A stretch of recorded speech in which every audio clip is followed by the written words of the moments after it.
Welcome to FitChicks Chat, the podcast dedicated to fitness, nutrition, wellness, and mindset. For more information on FitChicks Academy and our upcoming fitness and nutrition expert certification, as well as our holistic nutrition weight loss coaching certifications, please visit fitchicksacademy.com. Thank you so much for listening and enjoy today's episode.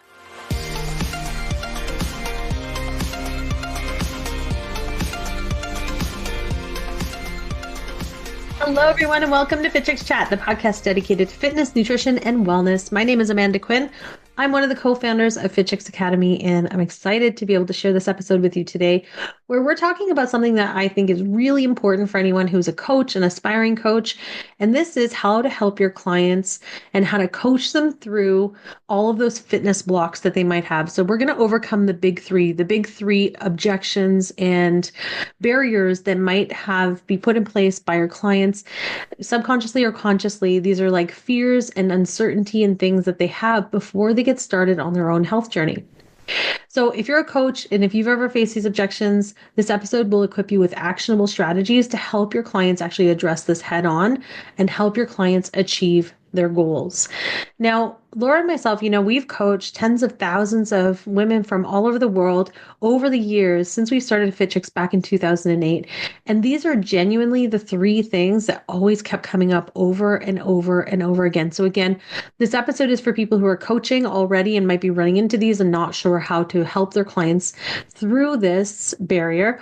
Or if you're an aspiring coach and you're thinking, okay, well, how am I going to get through all of these pieces? So the first thing is that you're going to be thinking about, again, these are like the three biggest ones that sort of keep coming up over and over again. And the first one is, I don't have enough time. So how many times have we heard clients say, I don't have time. I don't have time to go to the gym. I don't have time to work out. I don't have time to be able to fit it all into my day. Excuse me. I don't have time to fit it all into my day, right? And clients might be feeling really overwhelmed. I know I had a friend of mine back in the day, we used to go to the gym together, and she was always say to me, I feel like this is just another thing on my to-do list. It's another thing that I have to add on to my already really busy day. And I was like, yeah, I get it. And I think the thing with coaching around this is, number one, we want to empathize with our clients, right? Their daily struggles. And we really want to help them understand that we totally understand, like we see where they're coming from. Life can be really busy and it can be really hectic, but we also have to see fitness as something that integrates into your life rather than competes with it. So this is where our coaching comes into play. So there's three actionable things that you can do for your clients. The first thing is micro habits for success. So you've probably heard us, if you've been listening to FitChicks Chat for a while now, you might have heard us talk about small steps, big results. These are like these micro-based things that you can do in your day-to-day to be able to get success. Success comes from compound, right? So think about even when you're investing money, it's like compounded interest is going to be the thing that over time is going to be able to bring you lots of wealth. So when you think about your habits and your healthy habits and your movement and everything else, it doesn't have to be setting aside a whole hour to dedicate at that very moment. Sometimes it's 5 minutes, it's 10 minutes. Doing micro workouts and habits, like suggesting start with 10 minutes. Just start doing 10 minutes of strength training, go for a quick walk at lunch, do any of these things, but it's small efforts so that it can compound over time for big results. This is one that I'm so big on. And I think, I remember back in the day when my schedule was super hectic and I just had my baby and everything else. And I was like, how am I going to fit this all into my day? And it was really just that. It was finding different ways to incorporate small micro workouts, 5 minutes or less into my day, doing Tabata training, doing quick little HIIT training workouts and stuff like that in between just random things while I was cooking, while I was, while the baby was napping or in between meetings and things like that. So of course, your clients might not be able to do that if they're like at an office job. They're not going to just drop down and, do a Tabata workout in the middle of their office. But there are different things that they can do that can just fit in. So micro habits for success is a really good way to help your client get over the thought that it all has to be. So if you have a client that's coming to you and they want to hire you and they say, I just don't know how I'm going to fit this in. You could say, you know what we'll do? We'll do micro workouts. We'll do micro habits and we'll create a success plan around that. Then the second thing that you can do is a time audit. So you help your clients actually identify the hidden time in their day by auditing their schedule. Have them just spend some time one day, 2 days, and just write out everything they're doing. Every 30 minutes, they just write down what they were doing the past 30 minutes. And it's going to seem kind of tedious, but what this is going to do is it's going to identify those holes in the place. So if they've spent 30 minutes scrolling on social media, could that be converted into meal prepping or a workout?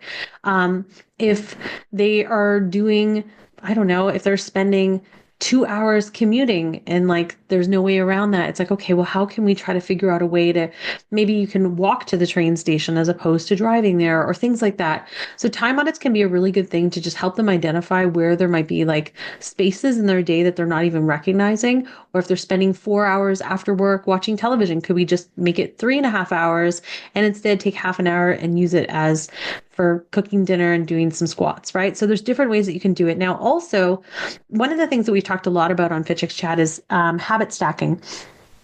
Habit stacking is when we take something and we just build upon it, right? So it could be like, this is something we're already doing. We're brushing our teeth every day. This is just a habit. It's just something we do mindlessly. We know that we do that every single day.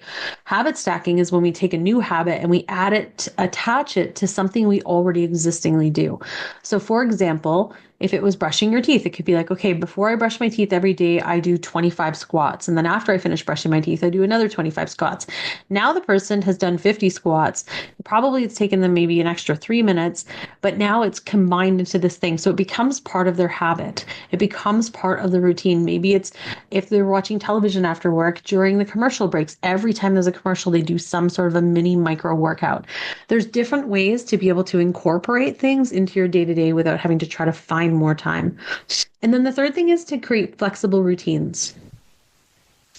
So flexible routines could be like create adaptive plans that fit into their various scenarios. So maybe you're like, okay, I'm going to give you a bunch of different workouts. I've got some that are 10 minutes, some that are 5 minutes, some that are 15 minutes, some of them are 45 minutes. What I want you to do is you've got to finish all of these workouts throughout a week. So maybe you give them 4 workouts and you're like, I want you to finish all 4 of these this week. But which days you do them on is up to you. That way they can kind of make it flexible and make it work for their schedule. So really great tool to be able to give them a little bit of autonomy to decide rather than going, oh no, I missed Mondays because my work meeting went late and I couldn't get the 45-minute workout in. But if they had an option to flip in a 10-minute workout, they might have been able to do it. So this is a really, really great way to get people moving still. So the second objection that I want to tackle, so that was the first one was I don't have time. Now the second objection that a lot of times we'll run into as coaches is I don't know where to begin. How do I even get started? We get really overwhelmed in today's society with so much information, right? There's so much information out there that we get something called information overload or analysis paralysis, where we just feel like I'm going to do nothing at all, right? So oftentimes confusion leads to inaction.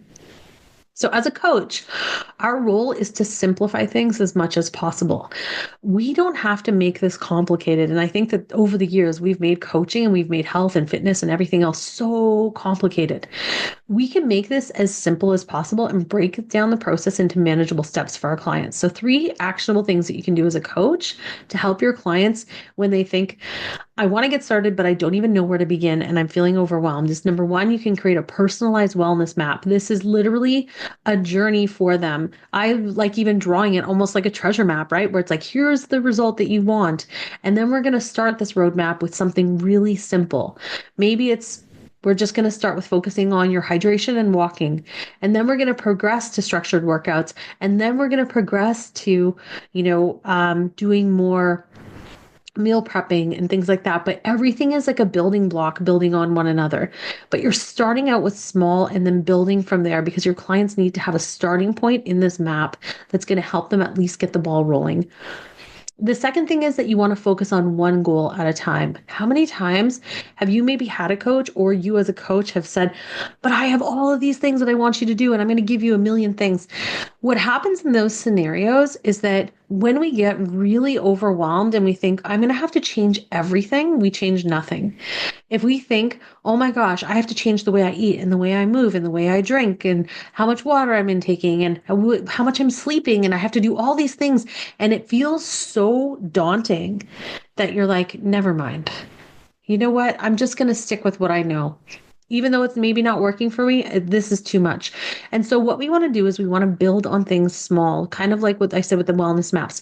Start with small pieces of the puzzle. We want to start doing one thing at a time. And then once they've mastered that, maybe after 7 days, they've been consistently doing that, then you grow on it. I actually built a challenge. It was called Slay the Holidays Challenge. And it was just that. It was every day doing one small habitual thing. And then at the end of the week, the client gets to decide, they have the autonomy to decide, which one did I like the most? And what do I want to carry forward into my next week when I start looking at 7 new healthy habits? And then each week it builds upon each other, but they're taking one of their favorites along with them. How cool is that? Giving them the choice to decide, but knowing that all 7 options are great options because they are going to integrate into their life and they're also going to help them feel really good. And now the third thing that you can do if they feel like I don't know where to begin is educate with simplicity. We have to make things easy to understand. If we start overwhelming our clients and we're like, okay, so we're going to start talking about your macros and how much of this and how much of that, and they're just starting out, it's like, whoa, whoa, whoa, slow down. But if we can just say to them, like, hey, I just want you to focus on this is your meal plan. And like, here is some baseline. Like, I just want you to go for a walk. That's really doable and manageable when someone is starting out. So educate, but make it simple. Don't overwhelm. Don't make the words complicated. It's funny, whenever I was teaching my fitness classes, I would never use the like proper, like I wouldn't be like the gluteus maximus and all that stuff, right? I'd be like, hey, this is going to burn out your booty. You're going to feel it right here, right? And by doing that, it just allowed for everyone to be like, okay, booty, got it. That's where I should feel it. Rather than trying to make it all complicated, right? Just simplify. People want the end result. They want to learn along the process. And our goal as coaches is to educate them enough, to empower them enough so that they can then fire us at the end and they can take on this whole health journey on their own, right? That's like the ultimate goal. But during this process, we want to make it as simple as possible. We know all of this jargon and all this information and everything else because we study it, we love it, and we want to be able to support others with it. Most of the times, most of our clients, they just want to be able to live a healthier life. So let's make it as easy as possible for them to do it. Now, the third thing that I wanted to just talk about really quickly today is the third objection, which is I'm afraid I'm not good enough. I'm afraid that if I do this and I fail, or I've done things before, I've tried a million things, I've tried a different workout programs, I've tried all these things and nothing has worked. When they feel that way, oftentimes clients think it's them, when oftentimes it's not them at all. It's oftentimes that they've done a program that's an all or nothing program, or they've done a program that was so complicated that they couldn't complete it, or they've done all these other things that just weren't set up to help them be successful. Us as coaches, as holistic fitness coaches, right? All of you listening, we are here because we want to help support our clients and get them the best results. We want to make sure that we're supporting them and letting them know that they can come to us. It's a safe place. It's a judgment-free environment. And we're going to create a place where they are going to learn how to do this and build their confidence muscle, because their confidence is a muscle. It's got to be grown because it's probably been put down a few times over the years and doing things that maybe they weren't super successful at. So some of the things that you can do in order to be able to help your clients with that is, number one, you can start with assessments. Start highlighting where their strengths are, even if it's small wins. And strengths doesn't necessarily mean like their strength, like how much they can lift. What I mean is like, what are the things that they're already doing that will help them see that they're already someone on a path towards their health? Show them the habits that they're already doing. So do an assessment with them of like, okay, are you going for a walk with your dog every day? Are you going for a walk at lunch? Are you making your own lunch? All these things are really good wins. We want them to feel successful so that they're starting something, not feeling optimistic, not pessimistic, or like that they can't achieve something. The second thing you want to do is reframe failure as learnings, right? So share stories. And it could be your own stories, it could be client stories of setbacks, but how that led to growth. So things that you have maybe achieved or done in your own life, but you didn't get there the first time. So it allows them to just sort of know like you're human too, and everyone is human and we all have our setbacks, but it's all just about how we move forward. We want to encourage our clients to view progress as not linear as well. This is so important. They've got to see that there's ups and downs along the way. Nothing is just a straight arrow ever. And so we need our clients to really understand that and really own that. And then the last thing that I want you to really do is have your clients create a wins journal. Have them every single day, no matter how small, We want them to write down what those accomplishments are every day. It could be something as small as I ate an apple today. I drank water today. It could be that. It could be I went for a walk. It could be I crushed my workout. I hit my PR. Like it could be any of those things, but you want them to start really seeing that, because what that's going to do is subconsciously it's going to rewire their mind to see, hey, I am someone who can achieve these things. Because oftentimes after so many times of doing the fad diets and the fad workout programs and all of the other things that are not meant for success, they feel like there's something wrong with me, when really it's not them, it's the outside, it's the program that they're buying into. And so what we need to do is we need to help them build that confidence back up. Wins journals will do exactly that. And then review those with them. If they feel comfortable sharing with you, review it with them every single week. Reinforce the positivity and help them feel really, really good about all of these achievements, right? They need to have someone rooting for them and celebrating with them. So definitely, I highly recommend reviewing that. So again, today was all about how we can help our clients and overcome the biggest objections. So the biggest objections being, I don't have time, I don't know where to begin, or I'm afraid that I'm not going to be successful. So these are really, the biggest things that you're going to run into as a coach and as an aspiring coach. And so I really encourage you to start using some of the strategies shared today to help you be successful. I know that after coaching, as I said, like tens of thousands of people all over the world, these are the things that came up regularly, and these are how we supported them through that so that we could help them feel successful. And just remember, as a coach, you're not just changing lives, you're creating ripple effects of empowerment and health around the world. And so this is so important. What you do is so important. And I'm so grateful for you listening today. I'm so grateful for the work that you're doing in this world. So thank you so, so much. Please remember, of course, if you are an aspiring coach and you're interested in getting certified, make sure you go check out fitchicksacademy.com, where you can learn more about all of our certifications and our upcoming programs. I hope you're all having an amazing day, and we'll see you again next week on Fit Chicks Chat. Bye, everyone. Thanks for listening to the Fit Chicks Chat podcast. Want more healthy love? Visit www.fitchicks.com for amazing resources, free workouts, recipes, tips, and so much more to help you live your healthiest and fiercest life, inside and out.